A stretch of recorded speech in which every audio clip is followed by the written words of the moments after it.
Alright, come on everybody. My name is Chase Pipes and this is Chasing Bus. Brought to you by Smoky Mountain Relic Room and Arrowheads.com. Now we're here in China at the Great Wall of China, and we picked, like, seriously the worst day to come here. This is the Chinese national holiday. It's the equivalent of like 4th of July. And like going to the Statue of Liberty on the 4th of July, everybody in China is here. So it's been an interesting trip. We've had to do everything to get up here, from dodging buses to dodging guys taking a pee wherever they can find a spot. So we're going to get up here. I'm going to tell you a little bit about the history of the Great Wall, because really it's a cool history when you get into it. Just like Hadrian's Wall, another great accomplishment of mankind, this is a cool thing to check out. So come on, let's get to the top of the hill, get around all these people, and check out the Great Wall of China. So come with me, let's go.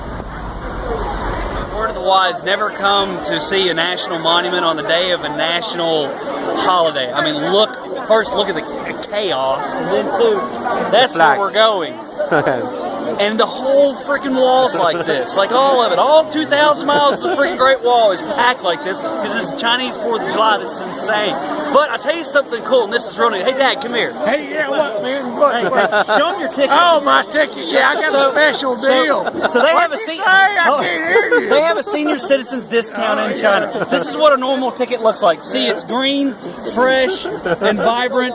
But the senior citizens discount, ticket is a little bit more respectful. Yeah, it's little bit more respectful. It's yellow. It's yellow, and the leaves are all in yellow, and it's fall, and the age of life, man. It's hilarious. Okay, so let's go. Come on, Great Wall, Great Wall.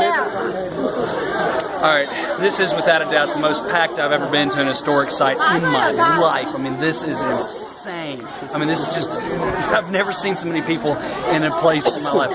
I've been to historic sites all over the world, and nothing compares to the Great Wall on the national holiday. So here's what we're going to do is we're going to continue on. I'm going to try to give you a little bit of history about this place, but man, this is just looking like it's impossible. But the Great Wall is, in a sense, just like, Hadrian's Wall in England. This was a period where, these empires have reached the very extent on which they can expand. And so they couldn't expand so much that they had to, without a doubt, put up physical defenses in order to keep outside influences from coming in and destroying that empire civilization.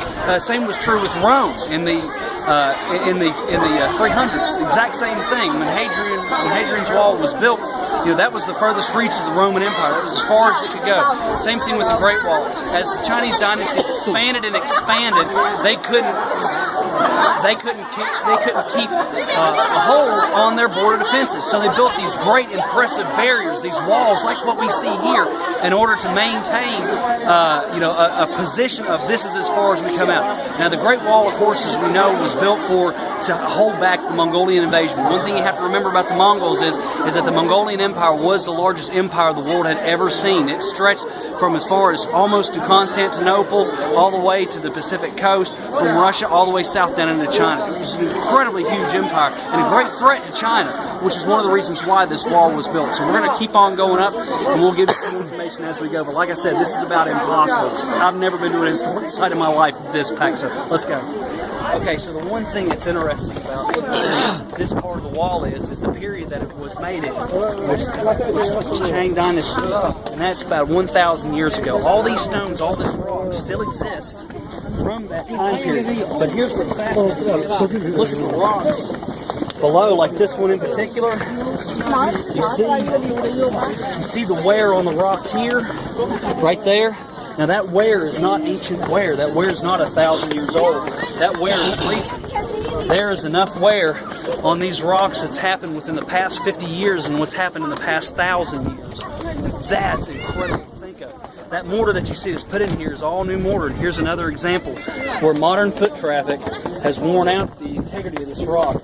And another thing that you see here, like you see in the United States, is graffiti. And I understand that. People want to put their mark on history, and you shouldn't do that. You should make your own mark on history, not put your mark on the history of others.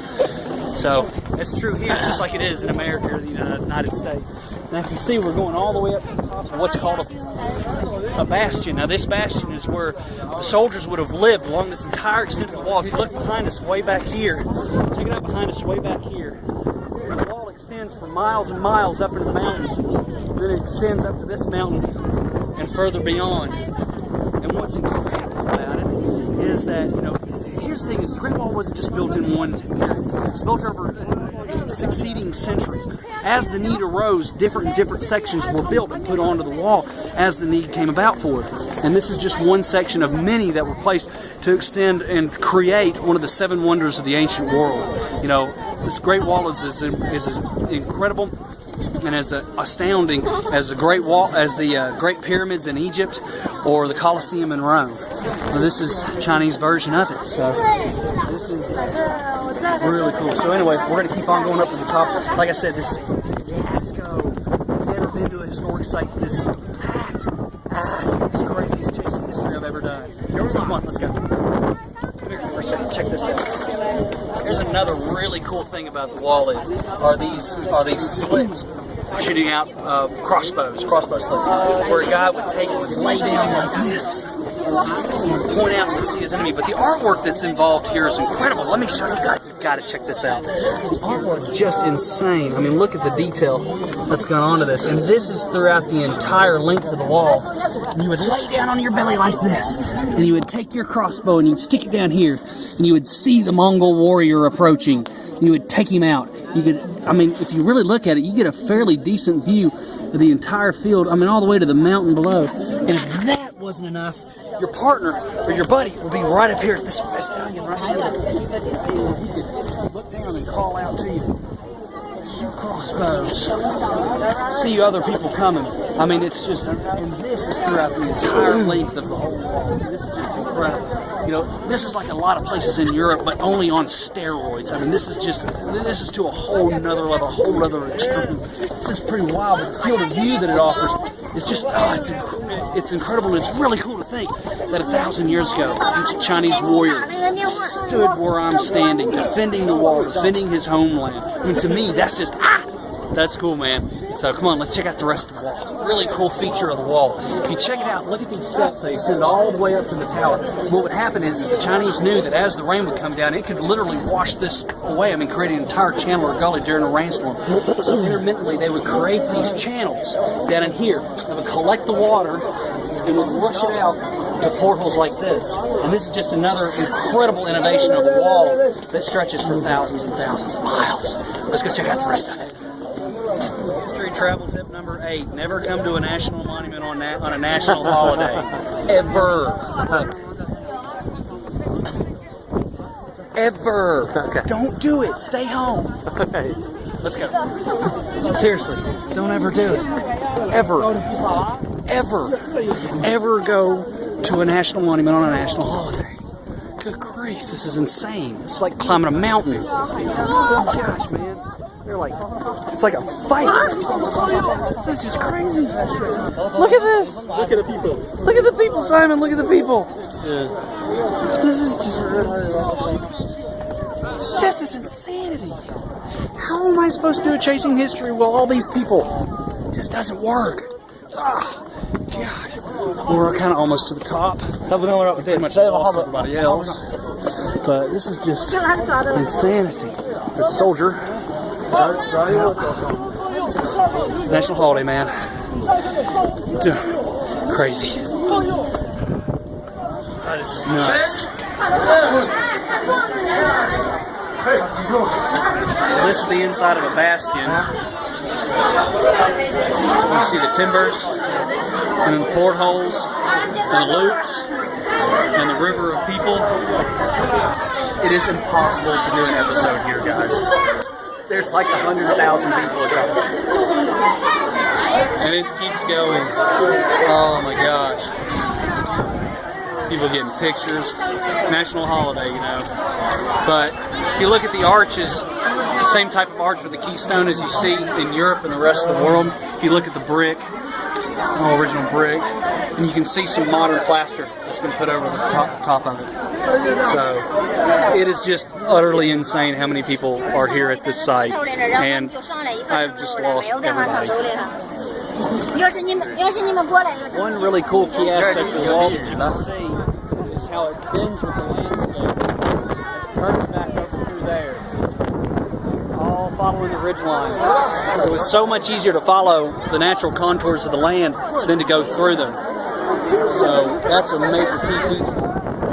And one of the reasons why it is so long is because you're following natural contours. You got to keep in mind when this wall was started and built over 2,000 years ago, they weren't available on being pushed. I'm gonna be pushed off this mountain. They weren't. Good God, man!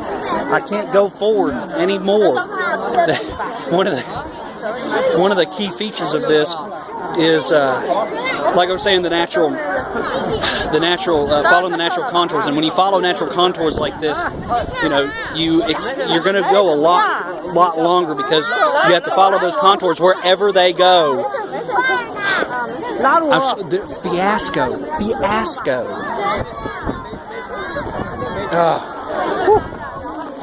Now, of course, this position of the wall that you're seeing is where they would go out and down and get supply. This is where troops and men would come in and out as they would man and unman the wall. And this is how you would get in and out of it. So, we'll see if I can't get down there and head on. This is just utter insanity as we go down. Now, if you see, this is the same position of the site as it's been the whole time. And these granite stones, these steep granite stones are the same position that's been the whole time. Quick, run. And this solid granite arch, of course, is the original. You can see the tool marks inside of it as it goes out. This is something neat. And this is where soldiers would have come in and out of the wall as they would have manned and unmanned their positions along this section of the line. So, holy crap, I'm lost.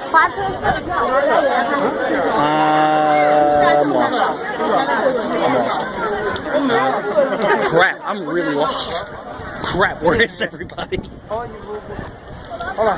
Okay. Chase is lost. Well, while I'm lost, we'll take this moment. You can see a great section of the wall. So I can zoom in over there. You see that part of the wall snake. And this is what I was talking about the natural contours of the land, how the wall follows the natural contours. What's incredible to think and to realize is that the Chinese had the ability to bring massive amounts of stone onto these tops of these ridges. Yet they did not try to cut down the ridges and make them level. And it's actually even more fascinating when you really think about it, because they're using the natural contours of the land as a natural defensive mechanism. I mean, look at the steep wall there. I mean, that in and of itself is a formidable natural defense, and it just adds to the ingenuity and the genius of what was done here. 1,000+ years ago. So, okay, now time to find everybody and not get lost again, or kidnapped, or pickpocketed, or Chasing history, travel tip number 84. Don't buy cheap souvenirs. If you buy cheap souvenirs, you will get suckered into all cheap souvenirs. Take cheap souvenir off your head and put it in your pocket, or you'll be suckered into like 9,000 cheap souvenirs. But it's Chinese national holiday, so I better wear this around or I'll get arrested. Chinese national holiday. So you got Chairman Mao, and Great Wall. Okay. National holiday. Putting it on. Don't want to get arrested. Bad place to get arrested. Towards the end of our trail. And the thing about this is this is the mark. This is the marker. There's an ancient Chinese saying that those who do not arrive at the Great Wall are not a hero. So being that I have arrived at the Great Wall on the good guy's side, that means I'm a famous Chinese hero. So I am the hero of all of China. So anyway, yeah. And see, all these people, they're heroes too. So everybody's a hero. Even Simon's a hero in his own mind.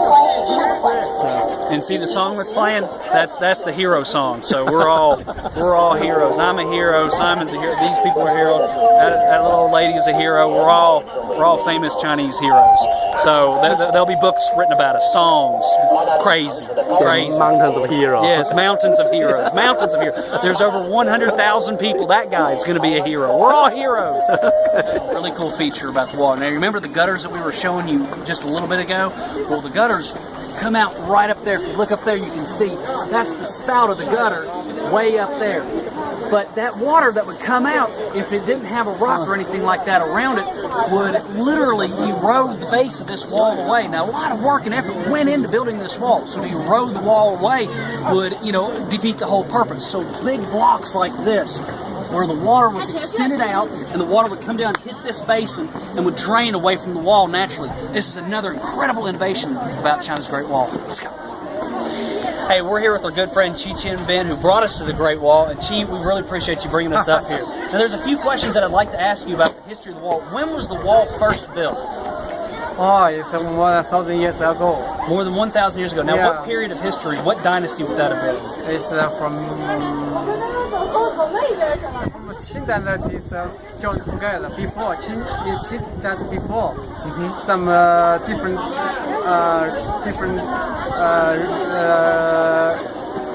dynasty make a section, different section. Right, yeah. In the Qing dynasty, make it together, join together. Join it all together. Yeah, join it all together. Now, what he's explaining is before the Qing dynasty, all of these, there were many sections of many different walls, but this dynasty is the one that put them all together, Yeah, made it yeah, all yeah. one great long wall, and was the beginning of the history of the Great Wall of China. Now, when was the last period that this wall was occupied by the military? Yeah, no more.